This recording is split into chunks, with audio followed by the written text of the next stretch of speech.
먼저 의료 전달 체계의 필요성을 공부하겠습니다. 의료 계획과 의료 정책적인 차원에서 우리의 의료 전달 체계가 필요합니다. 정부의 보건 계획과 의료 정책의 가장 기본적인 목표는 국민 모두가 필요할 때 최소한의 의료를 지불 능력 범위 내에서 용이하게 제공받을 수 있게 의료를 조직해야 한다는 것입니다.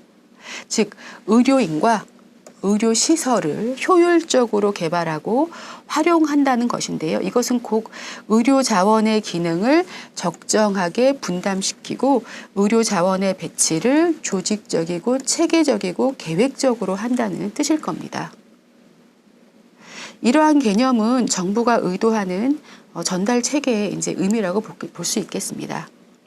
정부의 의료 전달 체계에 관련된 것은 진료권의 편성, 무의 면무 해소, 전문의 수의 제한, 가정의 제도의 도입, 그리고 수련 기간의 지정, 보험의 실시 및 수가 규제, 병원의 환자 집중 현상에 대한 대안 등으로 나타나게 될 것입니다.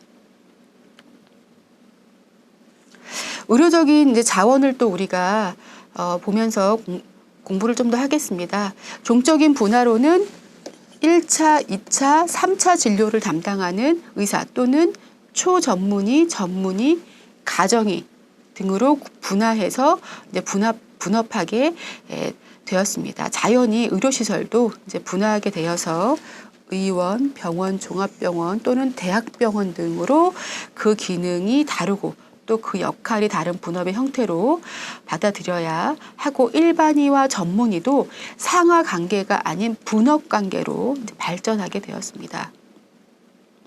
우리나라의 의료 전달 체계는 의료 인력 간의 기능 분담이 거의 이루어지지 않고 있어서 의료비의 차등, 고급 인력의 낭비, 의료 이용상의 혼란 등이 문제로 지적되고 있습니다.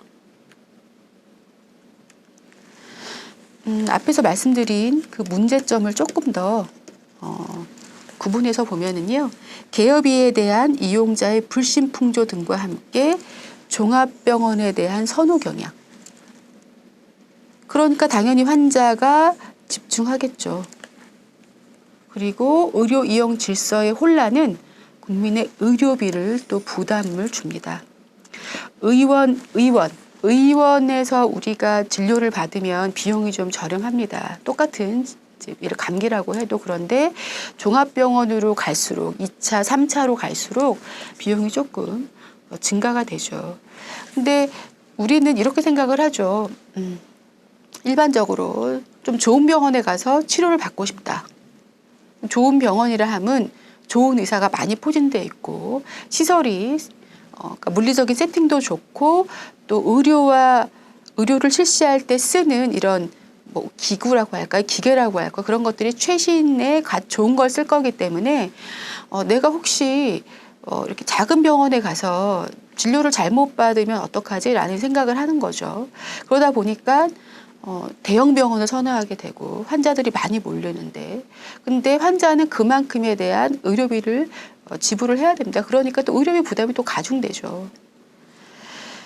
그러다 보니까 이제 많은 문제들이 생겨나요. 그래서 일단은 대형 병원은, 그러니까 종합병원은 의원의 가서 이제 의뢰서를 받아와야 되는 이제 이러한 것도 제도를 만들어 놓긴 했습니다만 다 이제 받아달라고 하면 써달라고 하면 써주죠. 왜냐하면 이제 내가 낫지 않으니까 좀 더 큰데 가보겠다고 하니까 이제 그렇기도 하죠.